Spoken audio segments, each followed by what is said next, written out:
इसी के साथ ये हमारा दूसरा वीडियो स्टार्ट हुआ। देखो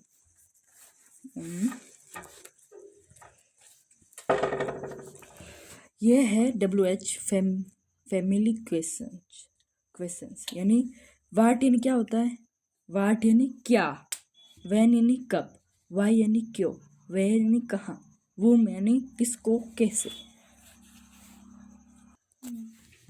हुज किसका, हाउ कैसे, वेयर कहाँ, विच कौन सा, सिंस व्हेन कब से, यूनिट व्हेन कब तक, विथ वूम किसके साथ, फॉर वूम किसके लिए, फॉर वाट किस लिए, हाउ मैनी कितने, हाउ मच कितना।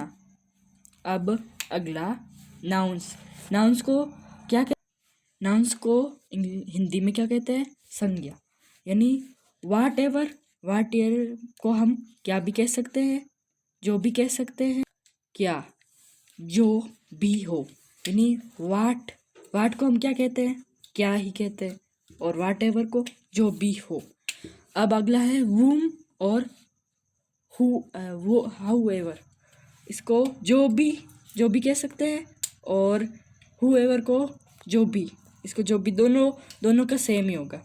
और वूम को जिसे कहते हैं, और वूम एवर को जो भी कहते हैं, यानी ये दोनों सेम है। और ये है अगला है ऑब्जेक्टिव। ऑब्जेक्टिव है अगला, इसे हिंदी में विशेषण कहते हैं। आगे बढ़ेंगे हम, आगे बढ़ने देखो ऑब्जेक्टिव मतलब विशेषण होता है, और हुज का मतलब किसका, विच का मतलब जो भी, विच एवर का जो भी हो, जो भी रुकिए, जो भी। अब अगला है क्रिया, ओके, अदर वर्ब से क्रिया विशेषण कहते हैं। अगला अब वैन, अब इसकी बारी है क्रिया विशेषण की। अब देखो वैन को क्या कहते हैं, जब भी, वैन अवेयर को जब भी, दोनों का सेम ही मीन्स होगा कुल मिला के। और वेयर को क्या कहेंगे, जो भी, और वेयर एवर को जहाँ भी, और वाई को क्यों, हाउ को हालांकि, और हाउ एवर को कैसे। कुल मिला के ये हमारा WH वर्ड इतना ही है, और ये आप अपनी नोटबुक में नोट कर सकते हैं इस WH वर्ड को। अगला पेज हम दिखा रहे हैं, तो रुको अगला पेज खोलते हैं। ये है हमारा अगला पेज, यानी ये पहले हमारा दिया है टेबल। मेन बात ये है, रुको प्लीज,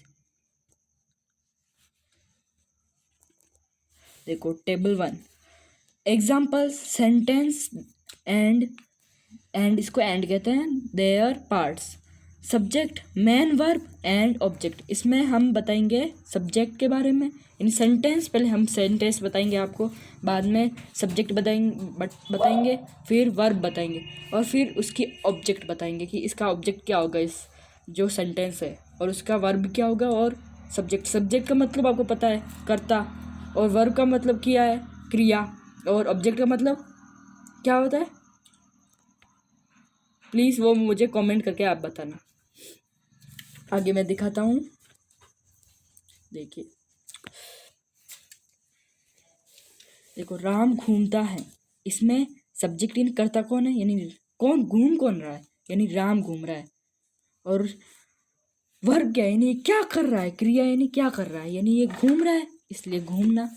और ऑब्जेक्ट में कुछ है ही नहीं, यानी इसमें ऑब्जेक्ट का मतलब क्या है, जो पीछे आता है ना, राम घूमता है, तो इसमें पीछे आता है रहा है, रही है, रहे हैं, ये होते हैं ऑब्जेक्ट।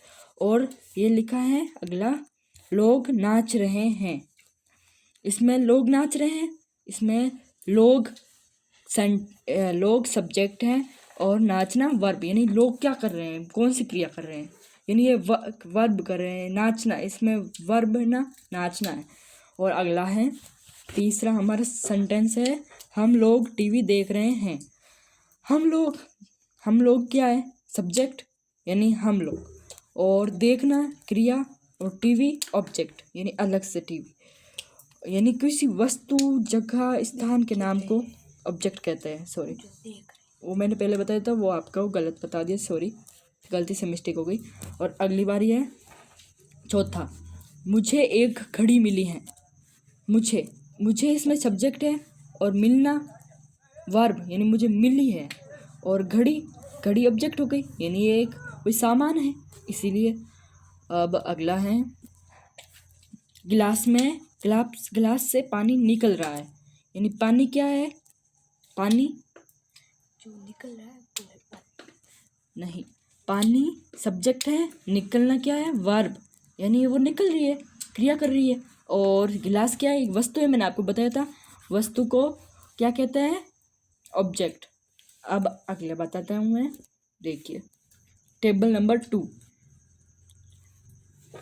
टेबल नंबर 2 में हमें बताया है table 2 sorry, example sentence type, यानी हमें सेंटेंस के टाइप बताऊंगा। देखो ये है सेंटेंस टाइप, और इसका example number 1, example number 2, example number, यानी इसके 3 एग्जाम्पल मिलेंगे आपको। यानी ये है, अगला है अफर्मेटिव, यानी इसका सकारात्मक, हिंदी सकारात्मक होगा। और ये एग्जाम्पल नंबर है, नहीं, ये सकारात्मक वाक्य का पहला एग्जाम्पल, यानी मुझे एक घड़ी मिली, ये एक सकारात्मक बात है। और दूसरा है लोग नाच रहे हैं, ये भी एक सकारात्मक है। और राम घूमता है, ये भी एक सकारात्मक है। और नेगेटिव यानी नकारात्मक, मुझे घड़ी नहीं मिली, यानी नकारात्मक बात है, यानी इसको घड़ी नहीं मिली। और दूसरा एग्जाम्पल है लोग नाच नहीं रहे हैं, यानी इसमें नहीं आ रहा है ना, इसलिए नकारात्मक होगा। और राम नहीं घूमता है, इसमें नहीं आया, इसलिए ये फिर कुल मिला के बात ये है कि ये नहीं शब्द नकारात्मक होगा। ओके, अगला इंट्रोगेटिव। इंट्रोगेटिव में बताया गया है, यानी ये इंट्रोगेटिव में पर्सनवाचक आएगा। पर्सन, क्या मुझे घड़ी मिली, यानी वो क्या बोल के संबोधित करेगा कि क्या मुझे घड़ी मिली, ये होगा। और अगला है क्या लोग नाच रहे हैं, उसको पता नहीं है पर वो पूछ रहा है क्या लोग नाच रहे हैं, और बाद में प्रश्नवाचक। आप जो भी कोई भी, जैसे कि आपको कोई सर ने, आपके कोई सर ने ये वाक्य करवाया क्या लोग नाच रहे हैं, और बाद में क्वेश्चन मार्क, और आपको उसका सेंटेंस का इंग्लिश में करना है, तो इंग्लिश में उसको लिख के बाद में उसमें सेंटेंस पर वाक्य के पीछे प्रश्नवाचक चिन्ह लगाना जरूरी हो गया है। प्रश्नवाचक चिन्ह नहीं लगाया आपने तो यह आपका पूरा का पूरा सवाल गलत होगा।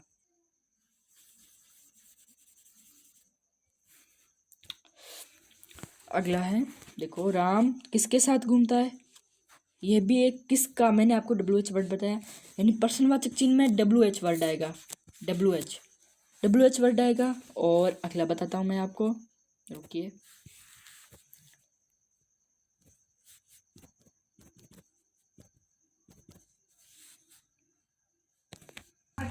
देखो WH फैमिली इंट्रोगेटिव सेंटेंस, यानी पहला है पहला एग्जांपल, मुझे घड़ी कहाँ से मिली, उसको पता नहीं है कि मुझे घड़ी कहाँ से मिली। और एग्जांपल पहले का दूसरा है मुझे घड़ी कैसे मिली, यानी इसको पता नहीं कि मिली कैसे, ये वाक्य लिखने वाला कोई। और अगला है तीसरा एग्जांपल है, ये है WH वर्ड है इंट्रोगेटिव सेंटेंस, यानी पहला है आपको मैंने बता दिया, दूसरा है मुझे घड़ी कैसे मिली, आपको ये भी बता दिया।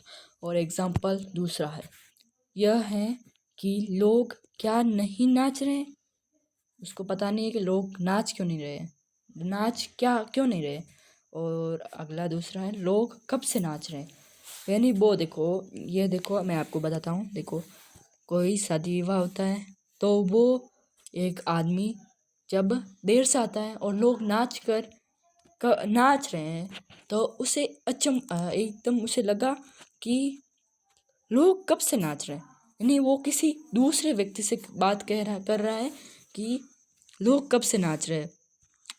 अगला है हमारा एग्जाम्पल तीसरा WH वर्ड फैमिली का, यह है राम किसके साथ घूमता है, यानी उसको मेन बात पता नहीं है कि राम किसके साथ घूमता है। अगला है हमारा, रुकिए, यह है राम क्यों नहीं घूमता है, यानी वो राम से यानी किसी दूसरे से पूछ रहा है, राम से तो नहीं पूछ रहा है, पर वो दूसरे से पूछ रहा है कि राम क्यों नहीं घूमता है, उसको पता नहीं है पर वो दूसरे से पूछ रहा है। और इसी के अगला देखते हैं हम टेंस, यानी इसकी टेंस और टेंस के हेल्पिंग वर्ब हम देखेंगे। टेंस और टेंस की हेल्पिंग वर्ब, रुकिए देखो प्रेजेंट टेंस, ये है प्रेजेंट टेंस, इसकी हेल्पिंग वर्ब प्रेजेंट टेंस है ये। रुकिए प्लीज़, रुकिए देखो प्रेजेंट टेंस की हेल्पिंग वर्ब है do, does, is, am, are, has. देखो मैंने आपको प्रेजेंट टेंस तो बताया था आपको पहले आपको मैं लिंक दे रखा है मेरे वीडियो के डिस्क्रिप्शन पर, और आप देख सकते हैं उस वीडियो को। और देखो मैंने आपको पढ़ाया था डू, डज किसके लिए काम आते हैं, इज, एम, आर, हैज, ये सब की सब पूरी डिटेल्स मैंने आपको बताई थी। अब अगला है हेल्पिंग वर्ब, यानी प्रेजेंट टेंस की सभी हेल्पिंग वर्ब, यानी इसमें कौन सी हेल्पिंग वर्ब है, यानी हैव आया, हैव, हैज, हैव, बीन, ये सब आए हैं इसके अंदर। और अगला मैं आपको अगला पास्ट टेंस के बारे में बताऊंगा। इसके लिए ये पहले से भी आपको बता देता हूँ कि पास्ट टेंस में कौन सी हेल्पिंग वर्ब आएगी। डिड आएगा, वाज आएगा, वेयर आएगा, हैड आएगा और हैड आएगा, हैड बीन आएगा। और इसकी helping verb been, had been helping verb है इसकी, है ना। प्रेजेंट टेंस की हेल्पिंग वर्ब है did, was, were, had been, ये इसकी पूरी की पूरी, ये इसकी पूरी की पूरी हेल्पिंग वर्ब है पास्ट टेंस की।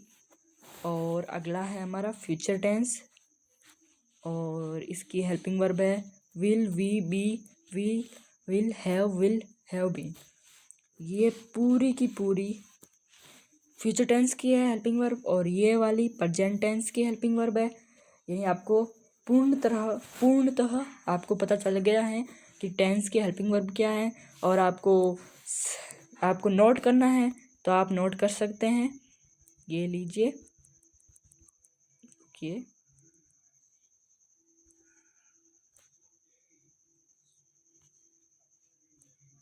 ओके प्लीज़ होल्ड ऑन, ये लो, अब कर लीजिए इसकी हेल्पिंग वर्ब। आपको पता तो चल गया होगा। देखो ये प्रेजेंट टेंस की है, ये पास्ट टेंस की, ये फ्यूचर टेंस की। अब अगले वीडियो में आपको मैं बताना चाहूँगा कि आपको कैसे, अब अगले वीडियो में आपको पास्ट टेंस के बारे में बताऊँगा, यानी अगले वीडियो में आपको मैं पास्ट टेंस के बारे में बताऊँगा। पास्ट टेंस में क्या क्या होता है,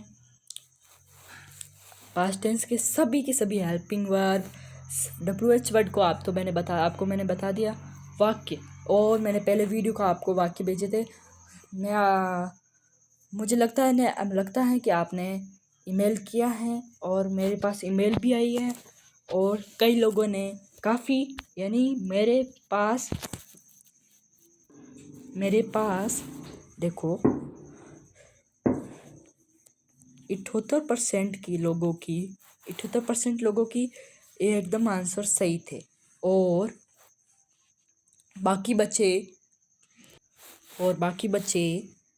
22% बच्चों के आंसर गलत थे।